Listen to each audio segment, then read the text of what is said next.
Ce qui est en train de se jouer en Iran n'est pas une simple réponse diplomatique. C'est une démonstration de force politique totale. En quelques heures, les trois têtes du pouvoir iranien parlent d'une seule voix, avec un message clair. Il n'y a plus de division, plus de nuances, plus de débat, et surtout, un avertissement direct à Donald Trump. Pourquoi cette unité soudaine? Pourquoi ce ton aussi dur, aussi coordonné? Et surtout, qu'est-ce que cela annonce pour la suite du conflit? Jeudi 23 avril 2026, un signal très inhabituel est envoyé depuis Téhéran.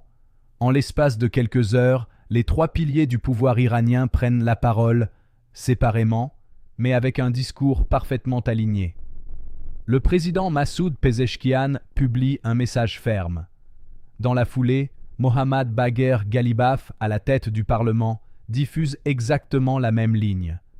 Puis, Gholam Hossein Mohseni Ejei, chef du pouvoir judiciaire, enfonce le clou avec des termes encore plus tranchés. Ce n'est pas une coïncidence. Ce n'est pas non plus une simple réaction politique. C'est une mise en scène. Car en Iran, ces trois institutions, exécutif, législatif, judiciaire, ont chacune leur rôle, leur rivalité, parfois même leurs tensions internes. Mais ici, ces différences disparaissent totalement. Leur message est calibré, répété, martelé. Ils rejettent frontalement l'idée qu'il existerait des modérés et des durs au sein du régime, une distinction souvent utilisée en Occident pour analyser la politique iranienne. À la place, ils imposent une autre lecture, celle d'un bloc homogène, discipliné, aligné derrière une seule autorité. Et cette autorité, ils la nomment clairement, le guide suprême. Même après les événements récents, même dans un contexte de crise extrême, ils insistent sur un point central. La continuité du pouvoir n'est pas remise en cause. Mieux encore, elle est renforcée. Le ton employé est aussi révélateur. On ne parle pas ici de diplomatie classique. Le vocabulaire est dur, assumé, presque idéologique.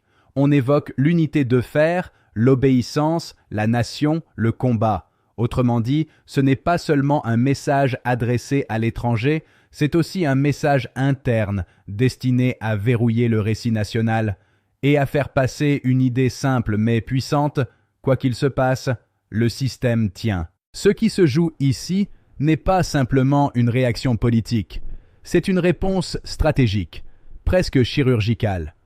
Car derrière ces déclarations parfaitement alignées, il y a une cible précise, la méthode de Donald Trump.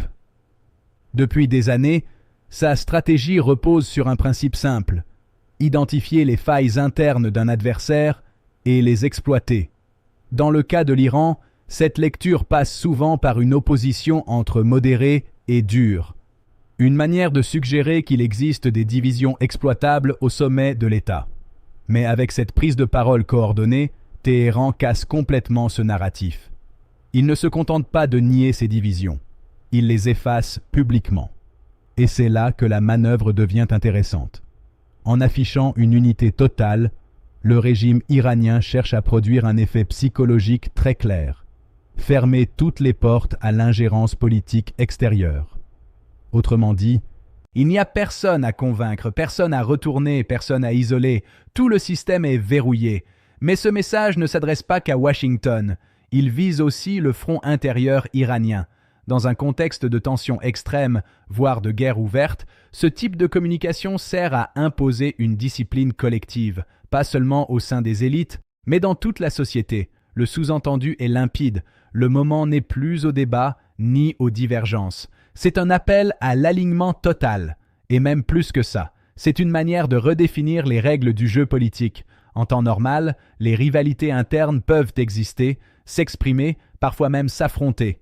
Mais en période de crise majeure, elles sont suspendues, ou du moins invisibilisées. Ce que fait Téhéran ici, c'est transformer une situation de vulnérabilité potentielle, une attaque au sommet de l'État, en démonstration de solidité. Une sorte de retournement narratif. Et il y a un dernier point, souvent sous-estimé. En rejetant les catégories occidentales comme hardliner ou moderate, l'Iran envoie aussi un message idéologique. Il refuse d'être analysé selon des grilles étrangères. Il impose sa propre lecture, celle d'un système unifié, structurée autour d'une autorité centrale incontestable. Et dans ce cadre-là, toute tentative de division devient non seulement inefficace, mais presque irrélevante, ce qui rend la situation encore plus tendue. Parce qu'un pouvoir qui se présente comme totalement uni est aussi un pouvoir qui se prépare à aller jusqu'au bout. Pour comprendre la violence de cette prise de parole, il faut revenir à ce qui s'est passé quelques semaines plus tôt. Le 28 février 2026 marque un tournant. Selon les autorités iraniennes, une opération conjointe menée par les États-Unis et Israël aurait frappé directement le cœur du pouvoir. Pas une base militaire isolée, pas une cible secondaire, le sommet de l'État. Plusieurs commandants de haut rang sont tués, et surtout, Téhéran affirme que le guide suprême, Ali Khamenei, a été assassiné. Si cette version est prise au sérieux, et elle l'est en Iran, on ne parle plus d'un simple épisode de tension. On parle d'un acte de décapitation politique, une tentative de faire tomber le régime en frappant sa tête. Et c'est précisément là que la réaction iranienne prend tout son sens. Parce que dans la foulée, Donald Trump déclare publiquement que l'Iran n'a plus de dirigeant. Une phrase qui peut sembler rhétorique, mais qui, dans ce contexte, est perçue comme une déclaration de victoire anticipée. Sauf que Téhéran va répondre de manière totalement inattendue. Au lieu de montrer un affaiblissement, une confusion ou des luttes internes, le régime affiche une cohésion immédiate. Pas de flottement visible, pas de rivalité exposée, pas de vide du pouvoir.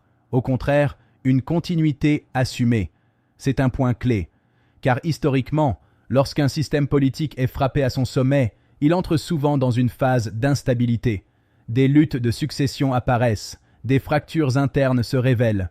Ici, rien de tout ça n'est montré. Et c'est volontaire. Le message envoyé est extrêmement puissant. Frapper le sommet n'a pas brisé la structure. Pire encore, du point de vue de ses adversaires, cela l'a soudé. Mais ce n'est pas tout. Dans leurs déclarations, les responsables iraniens vont plus loin. Ils ne parlent pas seulement de résistance. Ils parlent de coordination totale entre le champ de bataille et la diplomatie. Autrement dit, pour eux, il n'y a plus deux niveaux, militaire et politique. Il n'y en a plus qu'un seul. Une seule guerre, sur tous les fronts. Et ça, c'est un changement majeur. Parce que ça signifie que chaque déclaration publique, chaque mouvement diplomatique, chaque action militaire fait partie d'une stratégie globale, unifiée. Ce n'est plus une crise ponctuelle. C'est une logique d'affrontement durable qui s'installe. Et dans ce type de configuration, une chose est sûre, le risque d'escalade devient beaucoup plus difficile à contrôler. Ce qu'on est en train d'observer dépasse largement une simple séquence de communication politique. C'est un changement de posture. Un moment où un État, frappé au sommet, décide de ne montrer aucune faille, quitte à durcir totalement sa ligne. Et ce durcissement, il est visible à plusieurs niveaux. D'abord, sur le plan interne. En imposant une image d'unité absolue, le régime réduit mécaniquement l'espace de débat. Les nuances disparaissent, les voix divergentes deviennent inaudibles. Dans ce type de contexte, la priorité n'est plus la discussion, mais la cohésion. Et souvent, cette cohésion se construit sous pression. Ensuite, sur le plan international. Ce message d'unité envoie un signal très clair aux adversaires. Il n'y aura pas de fragmentation facile du pouvoir iranien. Pas de scénario de division interne exploitable à court terme. Autrement dit, toute stratégie basée sur l'affaiblissement politique du régime devient beaucoup plus complexe. Mais il y a un troisième niveau, plus inquiétant. Celui de la dynamique d'escalade. Parce qu'un pouvoir qui se présente comme uni, solide et prêt à encaisser des frappes au sommet, est aussi un pouvoir qui peut se sentir légitime à répondre de manière beaucoup plus dure. La logique devient alors différente. On ne cherche plus seulement à contenir ou à dissuader, on cherche à rétablir un rapport de force. Et dans cette logique, chaque camp monte progressivement d'un cran. Déclaration plus agressive, posture plus ferme, action plus risquée, jusqu'au moment où l'équilibre devient fragile. Et c'est là que se situe le vrai basculement. Parce que quand la communication politique adopte un ton aussi rigide, aussi absolu, elle laisse peu de place au retour en arrière. Reculer devient difficile sans perdre la face. Négocier devient compliqué sans donner l'impression de céder. Et l'histoire le montre, dans ce genre de configuration, les crises ne s'éteignent pas facilement. Elles s'installent, elles s'enracinent, et parfois, elles dérapent. Ce qui se joue aujourd'hui, ce n'est donc pas seulement une réponse à Trump, c'est la mise en place d'un rapport de force durable, avec une question en suspens, jusqu'où chacun est prêt à aller.